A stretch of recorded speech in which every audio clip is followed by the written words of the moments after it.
Hi, friends. Welcome to the Mind Over Miles podcast, where we will friendly going through Yunus' journey to one of the toughest trail running race he will do so far. And I am very excited to be here today with Yunus, who is my partner and best friend, and also guest of all this podcast.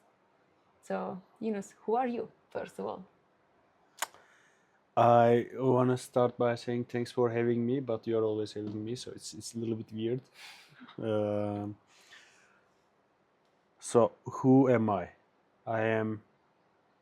Mm, that's a good question because it's something that we don't ever think about. Who am I? So I am Yunus. I was born in Istanbul, Turkey, and lived there for 27 years. Went to school, graduated from university, started working, everything there.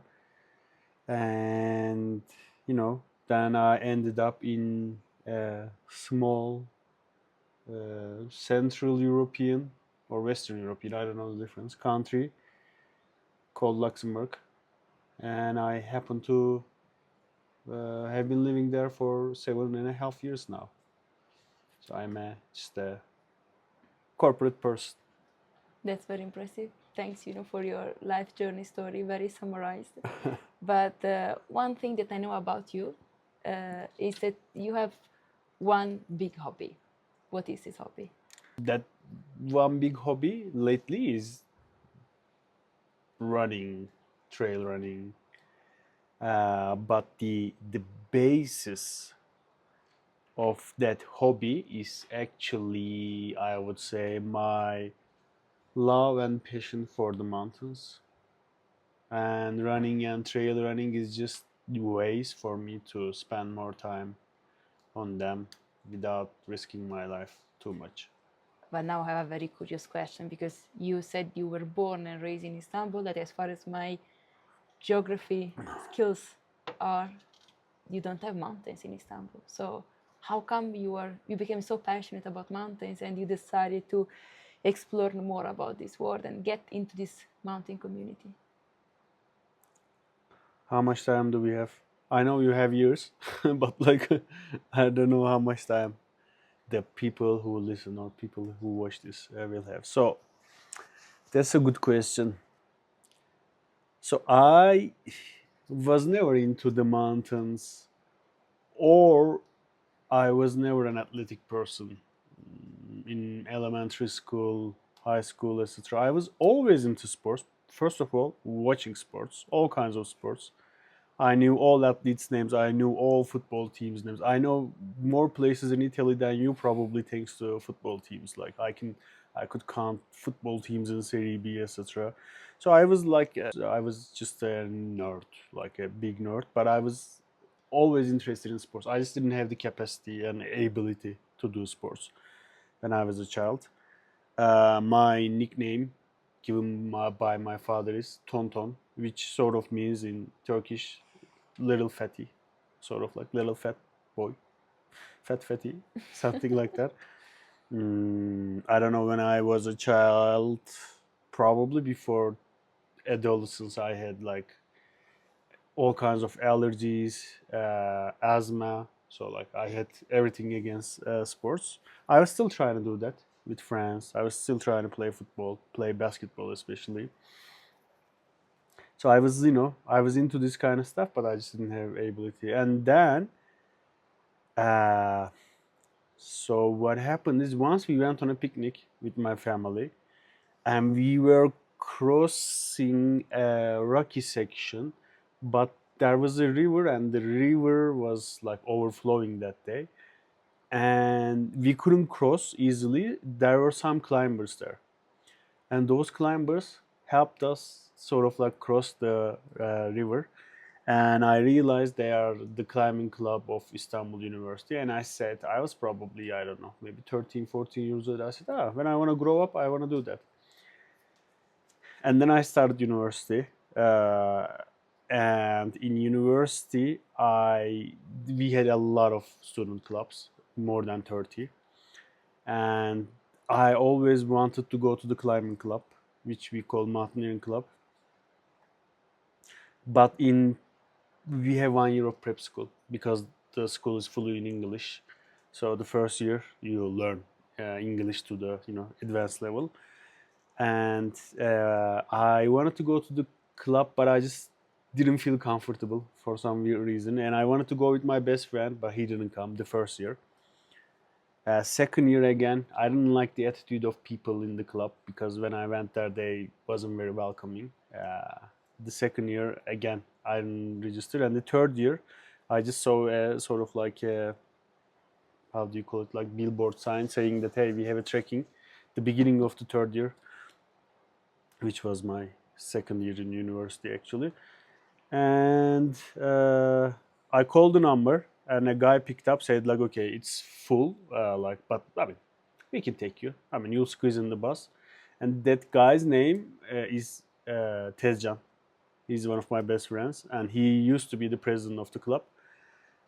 That's once I joined the club, I started doing all the activities, and in 2 3 months later, in November, we had a mountain trip. So the big mountains in Turkey are like 10 12 hours by car drive in central Turkey. But it was a holiday festive period, and it took us 16 hours to get there. And when we got there, we didn't expect anything, but there was snow. I really liked the environment, the sort of like the friendship there between people, because we are staying in a tent. The first night I stayed in a tent, I thought, okay, I died, and like, because I didn't know, I never slept in even a sleeping bag. Things were new.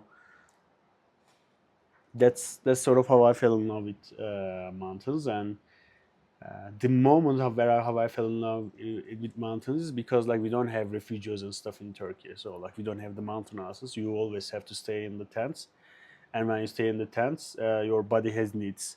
Uh, Essentially, going for a toilet, and it was probably night. It was super cold. It's a cold that I'm not used to. I went out and I was doing the thing, and the mountains, huge rocks were across me, and there was full moon that day, and the full moon was reflecting on the mountains.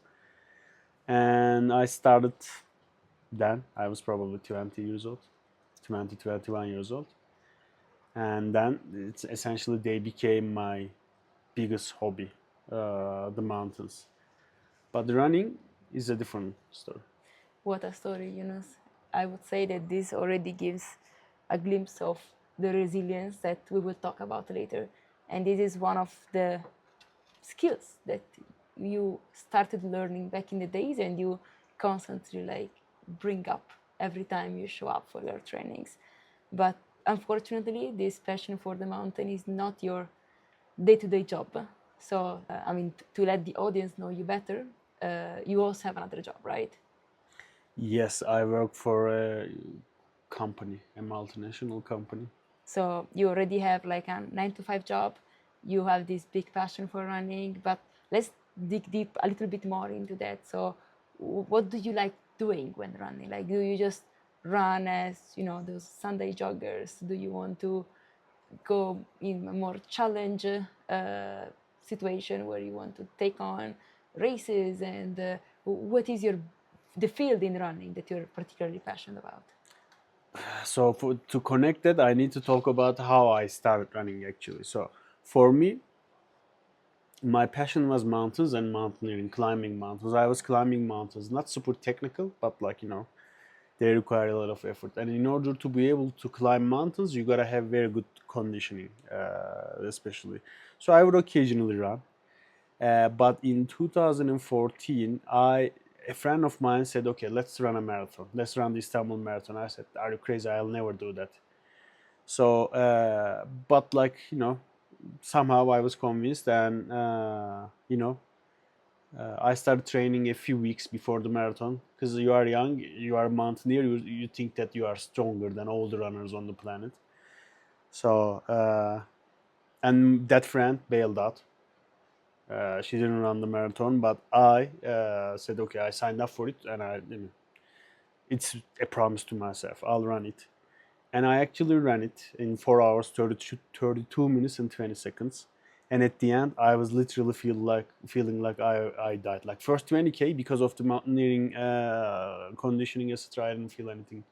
After 20K, life started become horrible, and that was my first real running experience. Then years passed. Uh, Next year, I did a half marathon in an island in Turkey. Then after I started working, after I graduated, I didn't run at all. I didn't go to the mountains that well. It's a sort of like a dark period for me.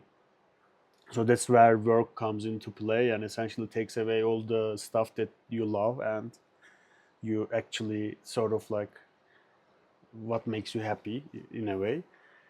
And then years passed, and I remember I was in the building that I was currently working at, and my friend was smoking cigarettes in front of it, and he said, "Yeah, come here," like, and we were just chit chatting, and he said, like, "I signed up for this marathon. It's the original marathon. You want to come?" I said, like, "I did it 7 years ago, and I promised myself I'll never ever do something like that again. It's just too unnecessarily painful. It hurts your knees, and it's there's no point in doing that." But so he smoked his cigarette. I went inside, and in 15 minutes I had already signed up for the marathon, because it's essentially, I mean, it's who I am. Like, if I see the challenge, I get, I don't know, I get very passionate about it and excited about it. So I said, okay, you don't want to do that? Okay, then we'll do that. Like, let's see. It sounded like a nice idea. It's like, so I took up running again in COVID times, like most people. And my idea was mostly, okay, I want to go to the mountains more actively. I'm close to the Alps now, etc. And I need good conditioning, and running is the best way to do it. Plus, you got nothing else to do. But then it became a marathon. And after I ran the marathon, and I ran it in 2021, 5 hours, 2 minutes, it was very hard. And I had horrible cramps because I wasn't trained enough. And then I signed up for another marathon, and I started a WhatsApp group with my friends, and some of them also started running. And then I said, okay, it's not enough. What's next I can do? So I signed up for another ultra marathon, an ultra marathon in Cappadocia. And there's always next, and whatever is left. So it's you are chasing something that you are never gonna be able to reach. Like, there's always been next. That's a very interesting story, Yunus, and it's so like powerful to see how your journey evolved from basically nothing and it just came out of a joke to actually like a big hobby, like something like a big hobby that now you currently have. But that also leads to my next question, which is, now you start preparing for ultra marathons, marathon. These are very long distances. So how can you, and how do you fit all this training with your day-to-day job? Like, how do you manage that? Is that easy? How did you adapt to the training over the years and find your own schedule? So, how I see it as like, so the question is, what do you do normally? What do, let's say, normal people do when they don't work, right? Okay, we all work. Let's say we all have to go to work, like, to earn our living. What else do you do in your life? Most of the time you spend is idle, unless obviously, like, I don't have kids, etc. So, like, that may be a completely different topic. But once you realize that it's actually running gives you sort of a purpose, and like, because you don't want to be defined by what you do in life. You are essentially working for a company that has millions of shareholders. You don't want to be defined as the that person. You just have, you just wanna, you know um, like, okay, your life becomes very standard, day to day, but like, you gotta fill it with stuff that you like, and it's a trade-off, it's a choice. Like, you could go out every night with your friends, you could watch Netflix every day, or instead you could do stuff. And since I already love the outdoors and the mountains, which probably comes from the fact that when I was, I don't know, in elementary school, 8 years old, 9 years old, I wouldn't go out that much. Maybe it's the missing of that, but I don't know.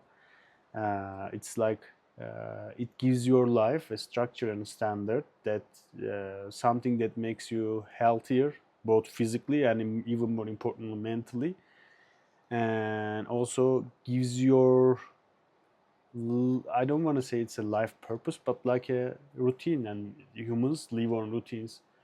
So that's, once you get it, that's how you essentially manage it. What else do you do is the question. Like everybody complains like, yeah, how do you do both? But what else do you do? You just spend idle time. I mean, probably yes. Most people, if they are not running, they probably have other hobbies that they enjoy doing after work or also before work. But to give a bit more perspective of how much training you do, like we are interested to know, I am interested to know how many hours per week, more or less, do you train, and tell us what is a typical Yunus day. A typical Yunus day, I think you know better than everybody else on this planet Earth. So the training, how I do, so essentially, like, I mean, I don't always train very rigorously, because like so I'm not an expert, but there is something called periodization. You cannot always train hard, otherwise you will decline. You will not even improve your running capacity or overall conditioning. So you generally have like peak periods and off peak periods where things are more chill. You are always running. If you are not running, you are always active. But how I plan this is like, how I work out best is like, if I have a clear schedule given to me, that I know what to do, etc., and I try to hold on to it, like, like my life is dependent on it. That's how I'm used to doing stuff, probably since childhood. And I work with a coach. I have Doa, who is my trainer for the last 3-4 years, and I have yearly goals. One year I say, okay, this year I want to run a fast marathon, and he prepares me for that. And the other year I say I want to run 100K, etc. So we prepare. We also learn stuff. We try stuff on my body to see how things work out. But so I follow a structured program year round. Like, even if I'm not training for a race, I still follow this program, because it's both the program, but it's more than the program. The sort of like, essentially running has a lot of ups and downs. I'm talking like I'm an Olympic athlete. I'm not even close, but it's just like, sometimes you don't want to do it. Sometimes you feel like, I'm not improving, blah blah. And talking with relatively an expert, somebody that had to go through the same things and knows what to do, and mostly understands how you feel, and what you need to change, and tells you like, just calm down, this is normal. Even if you know that it's normal, you still want to hear those kind of stuff. And so long story short, I work with a trainer.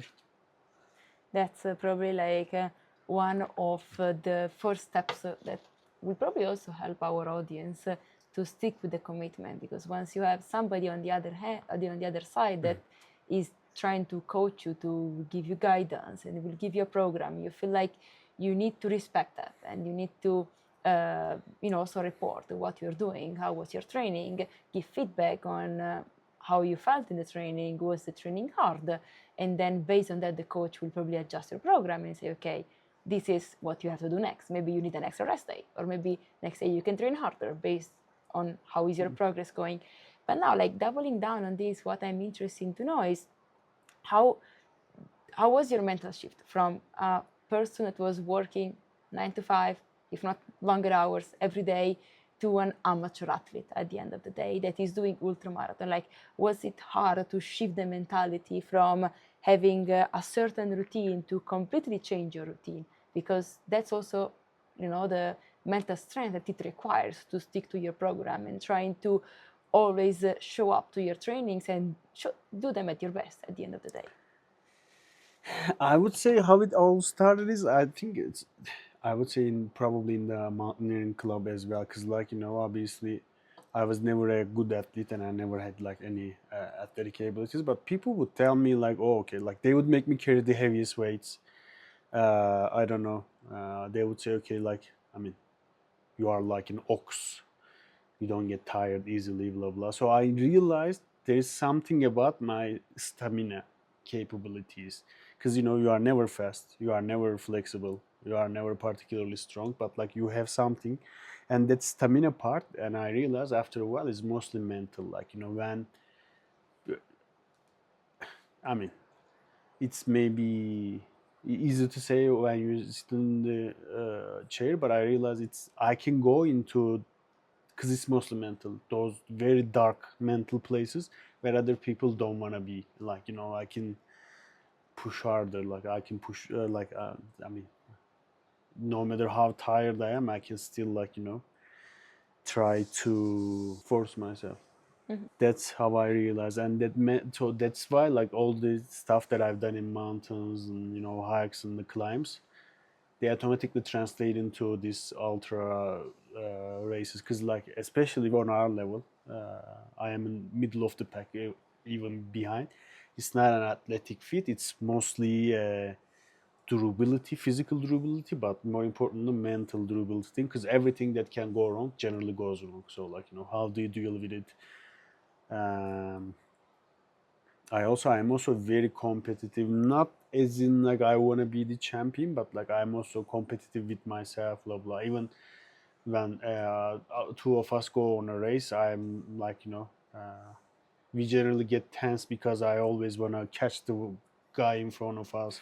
I always try to push Kiara, you can go faster, blah blah, etc. So I also, so I work with sort of like that kind of anger in those races, and that sort of helps me. Sometimes it's not always good because you gotta also enjoy the experience, blah blah. But like those that say like be with the nature, enjoy, blah blah. I mean they are right, but you are in so much pain that it doesn't work like that. Like you're in incredible amount of pain, so you need some sort of little bit of anger, maybe. That is very, very important to keep in mind. And probably this is also your strength and what keeps you going day after day and showing up, because that is the hardest part, right? To accept the challenge with yourself and to want to challenge yourself. And this is something that is always in you and you have every day.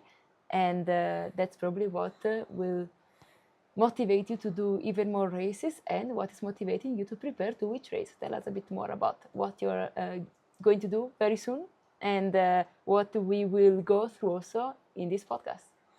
Yeah.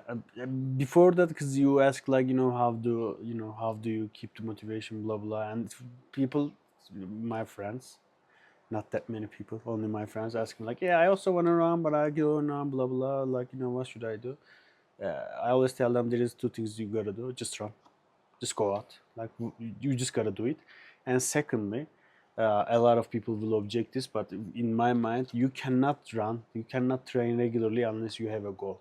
That's why I always sign up. I mean, we always sign up for a race, and once you have a race, I don't know, maybe it's because of the education system that I grew up. I always need to have a test to study. So like I always sign up for a race, and then based on the race, it becomes my goal.